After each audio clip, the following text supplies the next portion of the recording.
Government degree college Khairatabad के द्वितीय भाषा हिंदी के सभी छात्र छात्राओं को मेरा स्नेह भरा आशीर्वाद एवं सुंदर भविष्य के लिए हार्दिक शुभकामनाएं।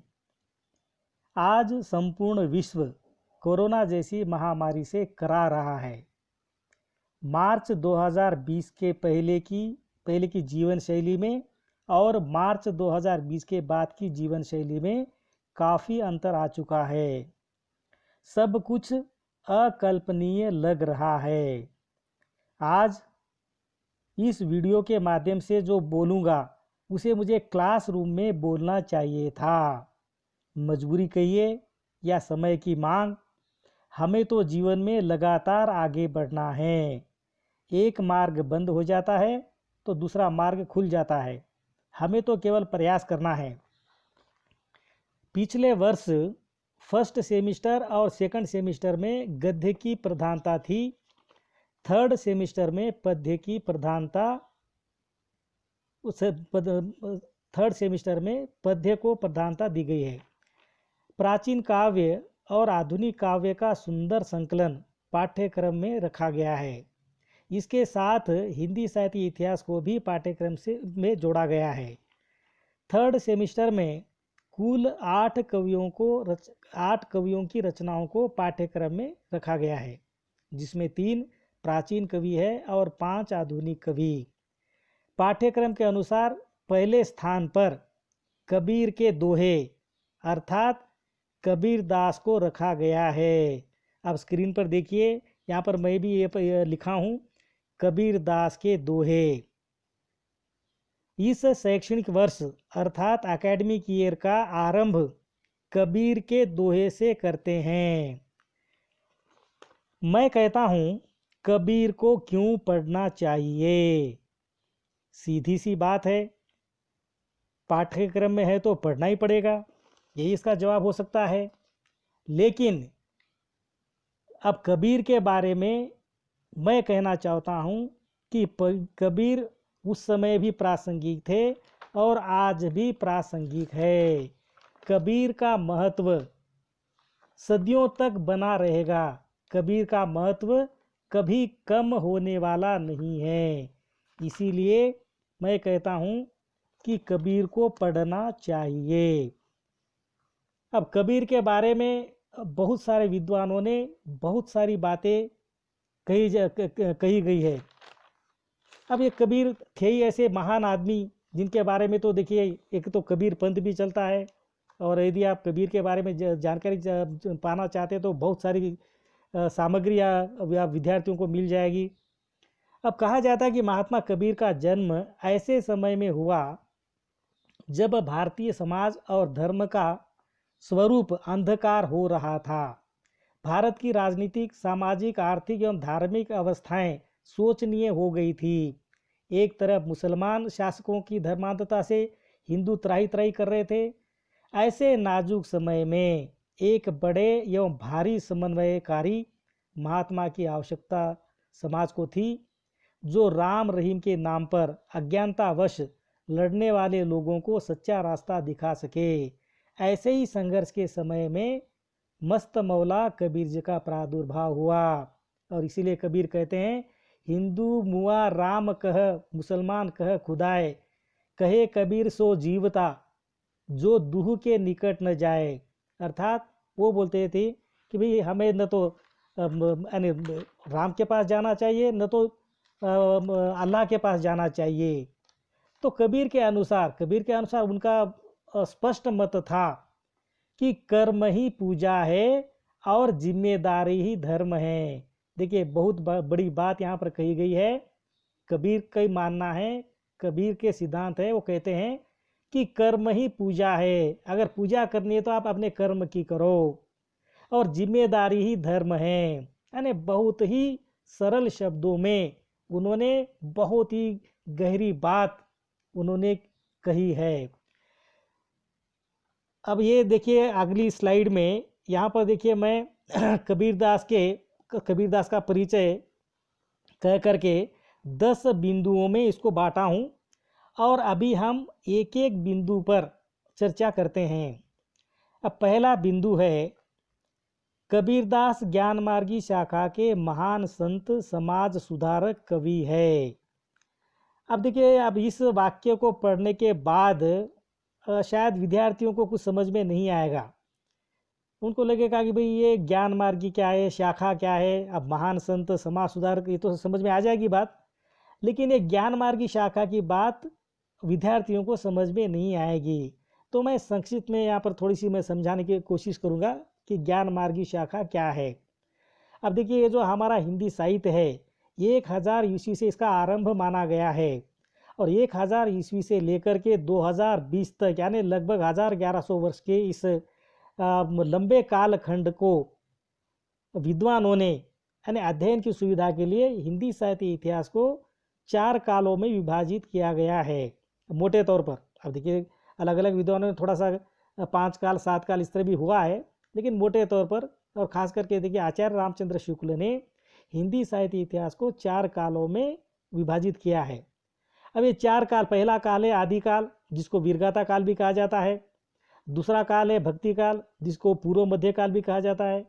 तीसरा काल है रीति काल, उसको उत्तर मध्य काल भी कहा जाता है। और चौथा काल है आधुनिक काल, जिसको गद्य काल भी कहा जाता है।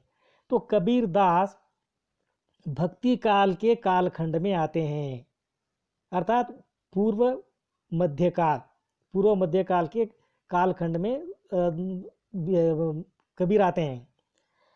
अब यहाँ पर देखिए, ये जो पूर्व मध्य काल या भक्ति काल है, और ख़ास करके देखिए हिंदी साहित्य में भक्ति काल को स्वर्ण काल भी कहा जाता है।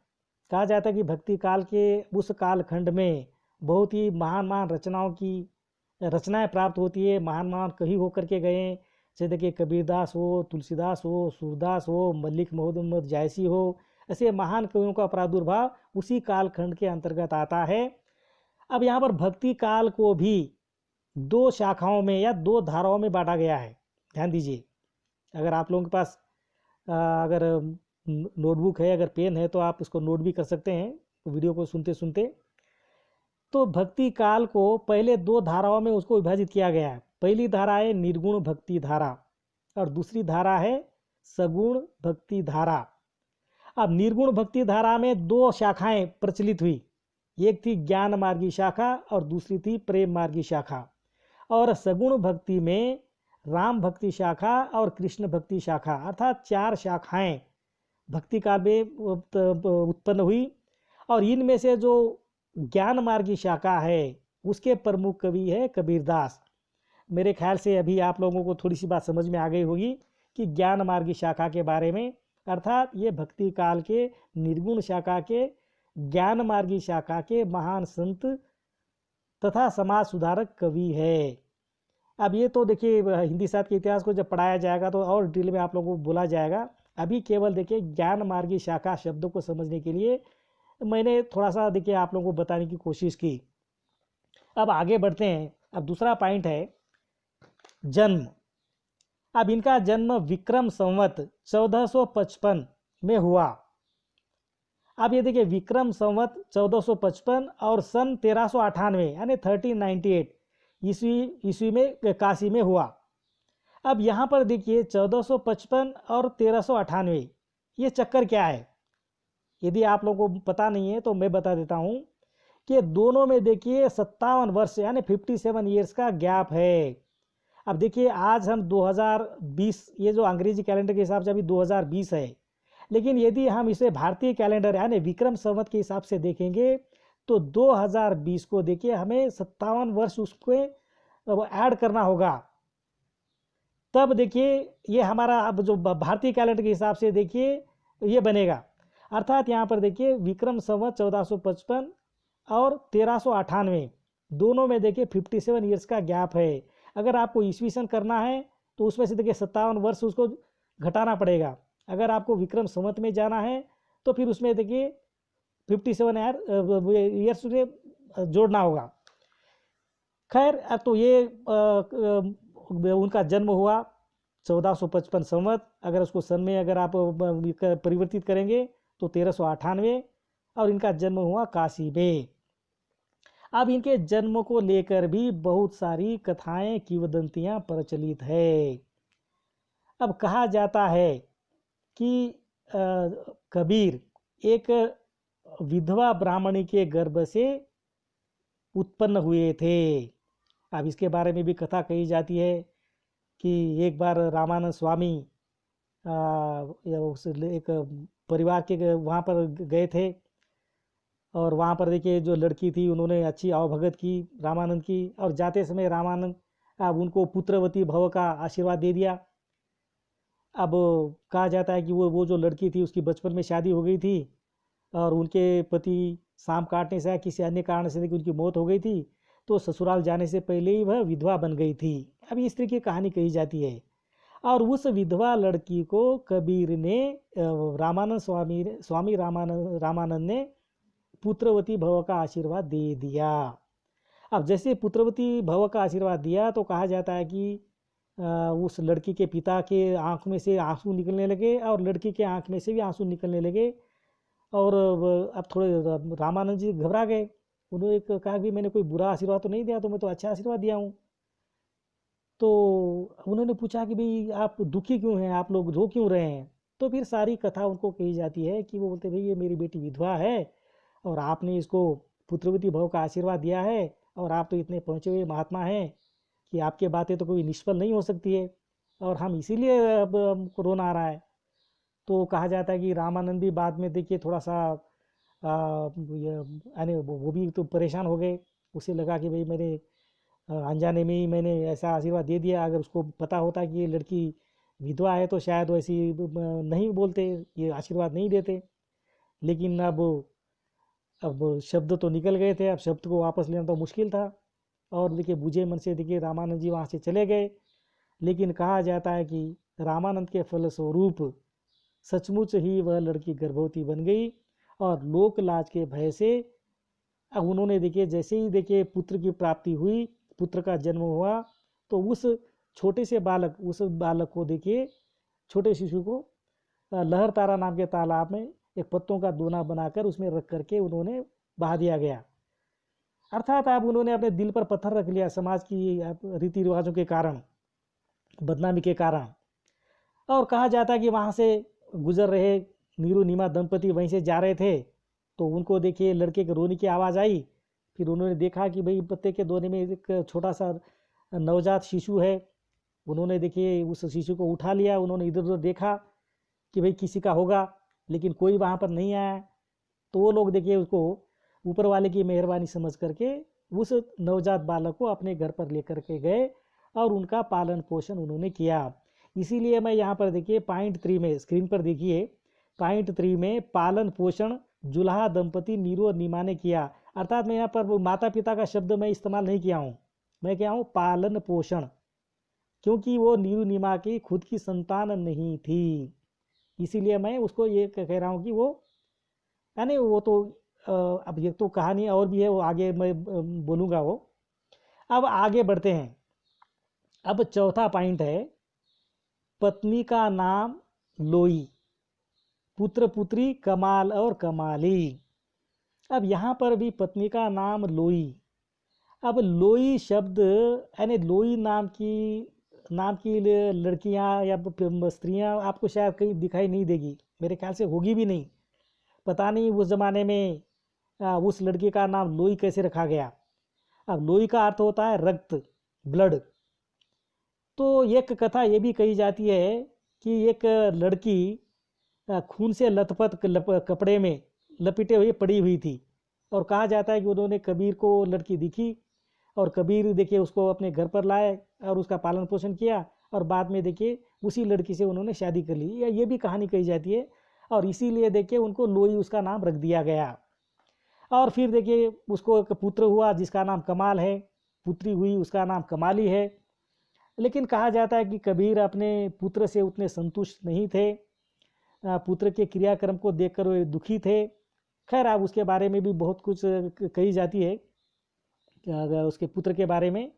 लेकिन कबीरदास अपने पुत्र से संतुष्ट नहीं थे या खुश नहीं थे।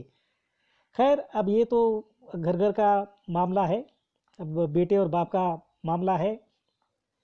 तो हम आगे बढ़ते हैं और पांचवा बिंदु है गुरु रामानंद जी। अब ये भी महत्वपूर्ण बात है कि गुरु रामानंद उनके कैसे बने। तो वो ज़माने में देखिए ये धर्मों को लेकर कट्टरता बहुत ज़्यादा थी और अब ये तो जुलाहा जाति वो मुसलमान में उसमें एक निम्न जाति के रूप में माना जाता है यानी इस्लाम से संबंधित जाति थी। और ये तो देखिए पक्के हिंदू थे रामानंद जी। लेकिन कहा जाता है कि कबीर रामानंद से मिलना चाहते थे। कबीर देखना चाहते थे कि वह रामानंद के साथ बातचीत करना चाहते थे, उनको अपना गुरु बनाना चाहते थे। लेकिन कई लोग थे जो उनको मिलने देना नहीं चाहते थे। कई बार देखे वो मिलने के लिए गए तो उनकी मुलाकात नहीं हुई। और कहा जाता है कि एक दिन उन्होंने निश्चय कर लिया कि भाई आज मैं किसी हाल में देखिए रामानंद से मिलकर ही जाऊंगा। और फिर दिन भर वहीं पर रुके। लेकिन रामानंद जी उस दिन यानी अपने कुटिया से बाहर नहीं आए। लेकिन वो कबीर को पता था कि रामानंद जी सवेरे 4 बजे के बाद सवेरे सवेरे गंगा घाट पर वो स्नान करने जाते हैं। तो अब उनको लगा कि भाई गंगा घाट पर जाकर इंतज़ार करना चाहिए। तो उन्होंने रात में क्या किया, गंगा घाट पर चले गए और वहीं पर देखिए सो गए। तो सवेरा हुआ 4 बजे के आसपास देखिए रामानंद जी जिस तरह देखिए हर दिन वो जाते थे उसी तरह वो देखिए वो गए। और जैसे ही देखिए वो गंगा घाट में जब गंगा में उतर रहे थे तो उसी घाट पर उसी जगह पर देखिए कबीरदास सोए हुए थे। तो अचानक देखिए रामानंद का पैर उनको लगा। पैर लगते ही देखिए कबीर जग गया और जगते ही उनके कान में राम राम शब्द उनके कान में पड़े। अब कहा जाता है कि इसी राम को उन्होंने पकड़ लिया। उन्होंने कहा कि भाई ये मेरा गुरु मंत्र है। और कहा जाता है कि उसके बाद उन्होंने राम के नाम की उपासना शुरू कर दी। राम को ही सब कुछ कहने लगे। लेकिन वो ये भी स्पष्ट करते हैं कि मेरा राम दशरथ का बेटा राम नहीं है, मेरा राम निर्गुण निराकारी है। मेरे राम का कोई आकार नहीं हो सकता, मेरे राम तो कण कण में है। समझ, यानी परमात्मा तो कण कण में होता है। अब वो परमात्मा को देखिए मंदिर में बिठाना या मूर्ति के रूप में देखना यानी उनकी महानता को कम करना है। यानी इस तरह की बातें कबीर कहते हैं। वो निर्गुणवादी थे, यानी निर्गुण राम को मानते थे। अब ये हो गई उनके गुरु को लेकर की कहानी। अब आगे बढ़ते हैं। अब देखिए बिंदु नंबर 6। अब 6 बिंदु नंबर है रचनाएं, अर्थात कबीरदास ने क्या क्या रचनाएं की है। कहा जाता है कि उनका एकमात्र ग्रंथ है जिसका नाम है बीजक। और कहा जाता है कि बीजक को भी 3 भागों में विभाजित किया गया है। बीजक को 3 भागों में विभाजित किया गया है। एक है साखी, दूसरा है सबद और तीसरा है रमैनी। अब कहा जाता है कि इसमें अलग अलग यानी साखी में दोहे है, सबद में पद है और रमैनी में देखिए भजन आदि है। अब ये उनके अब इनका विश्लेषण करेंगे तो बहुत ज़्यादा हो जाएगा। खैर, अब इनकी रचनाओं के बारे में बड़े बड़े विद्वानों ने क्या कहा है। अब देखिए कहा जाता है कि कबीर के बारे में सबसे ज़्यादा अध्ययन किया है हजारी प्रसाद द्विवेदी। यहाँ पर देखिए बिंदु नंबर 7 पर मैंने लिखा है वाणी का डिक्टेटर ह प्र द्विवेदी। ह माने हजारी, प्र माने प्रसाद, यानी हजारी प्रसाद द्विवेदी। यानी हजारी प्रसाद द्विवेदी ने कबीर को वाणी का डिक्टेटर कहा है। अब वाणी का डिक्टेटर इसलिए कहा कि उसको जैसे देखिए वो बोलना चाहते हैं वैसा ही बोलते थे, अर्थात वाणी भी देखिए ऐसे परिवर्तित हो जाती थी। इसीलिए देखिए उन्होंने वाणी का डिक्टेटर कहा। और आचार्य रामचंद्र शुक्ल, यहाँ पर देखिए बिंदु नंबर 8 पर मैंने लिखा है शुक्ल ने, यानी मैंने यहाँ पर शॉर्ट में लिखा है शुक्ल और पूरा नाम है आचार्य रामचंद्र शुक्ल ने कबीरदास की भाषा को पंचमेल खिचड़ी कहा है। अर्थात कबीर की भाषा में कई भाषाओं का मिश्रण था, इसीलिए कई लोग इसको सद्धू कड़ी भी कहते हैं। कई लोग देखिए यानी शुक्ल तो इसको पंचमेल खिचड़ी कहते हैं। लेकिन कहा जाता है कि यहाँ पर कबीर की जो भाषा है उस भाषा में कई प्रांतों के शब्द जुड़ जाते थे। इसीलिए उनको देखिए सदुकड़ी भी कहा जाता था। और बिंदु नंबर 9, अब यहाँ पर देखिए मैंने बाबू श्याम सुंदर दास के बारे में लिखा है कि बाबू श्याम सुंदर दास ने कबीर के पदों का संकलन कर कबीर ग्रंथावली नाम से उस रचना को प्रकाशित कराया है। तो बाबू श्याम सुंदर दास की जो कबीर ग्रंथावली है, इस ग्रंथावली को भी विद्वानों ने काफ़ी उसका आदर किया है। बहुत ही प्रसिद्ध ग्रंथ माना जाता है कबीर को लेकर के। तो अंत में आता है बिंदु नंबर 10। अब यहाँ पर देखिए निधन की बात करूँगा। अब उनका निधन हुआ है विक्रम संवत 1575 और सन 1518। अब 1575 में से आप देखिए 57 निकाल दीजिए, उसका देखिए ये उत्तर आएगा 1518। यानी इनका जन्म हुआ था 1398 और इनकी मृत्यु हुई है 1518। यानी कहा जाता है कि कबीर लगभग 120 वर्ष तक जीवित रहे। तो ये बहुत ही लंबा उनका जीवन रहा है। तो कबीर के बारे में ये सारी बातें कही जाती है। अब बात करते हैं कि कबीर के निधन के बारे में बहुत सारी कथाएं प्रचलित है। अब ये कथा के अनुसार कहा जाता है कि कबीरदास के मृत्यु के बाद हिंदू और मुस्लिमों ने उनके शरीर को पाने के लिए अपना अपना दावा पेश किया। दोनों धर्मों के लोग अपने रीति रिवाज और परंपरा के अनुसार कबीर का अंतिम संस्कार करना चाहते थे। अब देखिए जब तक जीवित थे तब तक तो अपना दुश्मन मानते थे। मुसलमान बोलते थे कि हमारा दुश्मन है और हिंदू बोलते थे कि अपना दुश्मन है। लेकिन मरने के बाद और देखिए उन पर दावा करने लगे। हिंदुओं ने कहा कि वो हिंदू थे इसलिए वे उनके बगैर उनके शरीर को जलाना चाहते हैं, जबकि मुस्लिमों ने कहा कि कबीर मुस्लिम थे इसलिए उसे दफनाना इसलिए वो दफनाना चाहते हैं। अर्थात यहाँ पर देखिए हिंदू और मुसलमान आपस में लड़ने लगे उनके शव को लेकर। अब हिंदू बोलते थे कि हम इसको अग्नि संस्कार देंगे, जलाएंगे, और मुस्लिम कहते थे कि भाई हम इसको दफनाएंगे। अब इस तरह देखिए उनके आपस में बात चल ही रही थी।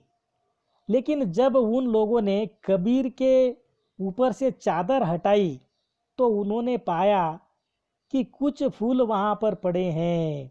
अब देखिए एक चमत्कार ही कहा जाता है कि कबीर के शव के जगह पर देखिए फूल वहाँ पर पड़े हुए थे। और ये भी कहा जाता है कि जब दोनों समुदाय आपस में लड़ रहे थे तो कबीरदास की आत्मा आई और कहा, अब देखिए ये तो आस्था की बात है लेकिन इस तरह की बातें कही गई है कबीरदास के बारे में। अब उनकी आत्मा प्रकट होती है और आकर के कहती है, वो देखिए यहाँ पर गौर से सुनिए, ना ही मैं हिंदू हूँ और ना ही मैं मुसलमान हूँ, यहाँ कोई हिंदू या मुसलमान नहीं है, मैं दोनों हूँ, मैं कुछ भी नहीं हूँ, मैं सब हूँ, पर्दे को हटाओ और जादू देखो। अब ये देखिए बातें कही गई है कबीर के बारे में। कबीर को मानने वाले वो इस तरह की बातें करते हैं कि उनकी आत्मा प्रकट हुई, प्रकट होकर के उन्होंने लोगों से कहा कि मैं न हिंदू हूँ न मुसलमान हूँ और तुम लोग उस चादर को हटा करके देखो और आपको जादू दिखेगा। और कहा जाता है कि जैसे ही चादर को हटाया गया तो वहाँ पर देखिए कबीर का शव नहीं था बल्कि वहाँ पर कुछ फूल पड़े हुए थे। तो हिंदुओं ने आधे फूल ले लिए और आधे फूल मुसलमानों ने ले लिए। और हिंदुओं ने देखिए आधे फूल का अंतिम संस्कार किया और आधे फूल को देखिए मुसलमानों ने उसका यानी दफनाया। और कहा जाता है कि मगहर गांव में आज भी कबीर की समाधि और मज़ार दोनों है। तो ये होगी उनकी मृत्यु के बारे में। लेकिन अब ये कथा एक भी होती है, जैसे देखिए अब वो विधवा ब्राह्मणी के गर्भ से पैदा हुआ था बल्कि ये कहानी है। और ये कहानी ये भी है, कुछ लोगों का मानना है, कुछ विद्वानों का मानना है कि सीधे देखिए स्वर्ग से अवतरित हुए थे। अब देखिए अब ये सब काल्पनिक बातें हैं। वैसे तो अंधविश्वास के खिलाफ ही देखिए कबीरदास ने बहुत सारी बातें कही है, लेकिन कुछ लोगों का विश्वास ये है कि कबीर सीधे देखिए स्वर्ग से अवतरित हुए थे और वो सीधे स्वर्ग को चले गए, क्योंकि मृत्यु के बाद भी देखिए उनका शव किसी को दिखाई नहीं दिया और वहाँ पर तो कुछ फूल पड़े हुए थे। तो इन सारी बातों को लेकर के ये सारी बातें कही जाती है। खैर जो भी हो, कबीर एक बहुत महान इंसान थे। कबीर ने कभी भी अल्लाह या राम में फ़र्क नहीं किया। कबीर हमेशा लोगों को आदेश देते कि ईश्वर एक है, बस नाम अलग है। उन दिनों ऐसा माना जाता था कि मृत्यु मगर में होगी, वो अगले जन्म में बंदर बनेगा और साथ ही उसे स्वर्ग में जगह नहीं मिलेगी। अब देखिए ये भी एक महत्वपूर्ण कथा आती है कबीरदास के जीवन को लेकर को। अब कहा जाता है कि जो इंसान यानी जिस इंसान की मृत्यु मगहर में होती है, कहा जाता है कि ये लखनऊ से 140 किलोमीटर दूर पर और काशी से नज़दीक एक गांव है जिसका नाम है मगहर। तो मगहर में मरने वाले को मरने के बाद वो लोग बंदर बनते हैं और उनको स्वर्ग की प्राप्ति नहीं होती है। तो इस तरह का मिथक या इस तरह का अंधविश्वास वहाँ पर अंधविश्वास फैला हुआ था। तो कबीर को भी पता था कि भाई ये अंधविश्वास है, इसमें कोई सच्चाई नहीं है। अगर देखिए मगर में मरने से देखिए स्वर्ग नहीं मिलेगा, तो काशी में मरने से अगर स्वर्ग मिल जाता है तो इतना आसान थोड़ी है स्वर्ग मिलना। तो इसीलिए देखिए कबीर ने कहा, यानी मरने से पहले 3-4 साल पूर्व कहा जाता है कि कबीर काशी से मगहर को गए और वहाँ जाने के बाद उसकी मृत्यु हुई। अर्थात वो उस मिथक को तोड़ना चाहते थे, लोगों के देखिए अंधविश्वास को तोड़ना चाहते थे, और इसीलिए कबीर काशी में उनकी मृत्यु न हुई बल्कि मगहर में हुई। और ये उन्होंने जानबूझकर ऐसा किया था ताकि लोगों को देखिए प्रेरणा मिल सके, लोग देखिए अंधविश्वास या इस तरह की मिथक के पीछे न पड़ सके। तो इस तरह देखिए कबीर का जो जीवन है, कबीर का जो उनका जो दर्शन है, उस पर देखिए बहुत कुछ कहा जा सकता है। कबीर की जो काव्यगत विशेषता हैं, जैसे देखिए धर्म के बाह्य आडंबरों का विरोध करना। कबीर देखिए निराकार ईश्वर को पाने के लिए ज्ञान मार्ग तथा योग साधना को महत्वपूर्ण मानते हैं। अब देखिए नाम की महिमा को, अब देखिए गुरु का नाम या नाम की महिमा को मानते हैं। अब देखिए राम से ज़्यादा राम नाम की महिमा को मानना। और गुरु के बारे में तो देखिए उनके बहुत अच्छे विचार है। अब आप लोगों ने कभी सुना होगा कि बहुत ही प्रसिद्ध दुआ है, गुरु गोविंद दोऊ खड़े काके लागू पाए, बलिहारी गुरु आपने जिन गोविंद दियो मिलाए। अर्थात देखिए वो गुरु को तो देखिए ईश्वर से भी ऊपर मानते हैं, तो ये गुरु को वो ऐसा मानते हैं, अब उसकी महानता है। और इसी महानता को लेकर के इसीलिए मैंने पहले कहा था कि भाई हमें कबीर को क्यों पढ़ना चाहिए। कबीर को इसलिए पढ़ना चाहिए क्योंकि कबीर आज भी उतने ही प्रासंगिक है जितने उस ज़माने में थे, उस समय थे। और इसीलिए मैं इस परिचय को आचार्य हजारी प्रसाद द्विवेदी के शब्दों के साथ मैं इस परिचय को समाप्त करना चाहूँगा। और आचार्य हजारी प्रसाद द्विवेदी ने कबीर के बारे में लिखा है, क्योंकि मैंने इससे पहले ही कहा है कि आचार्य हजारी प्रसाद द्विवेदी ने कबीर पर बहुत उन्होंने शोध किया है। कबीर की रचनाओं को, उनकी एक एक बातों को उन्होंने जाना है।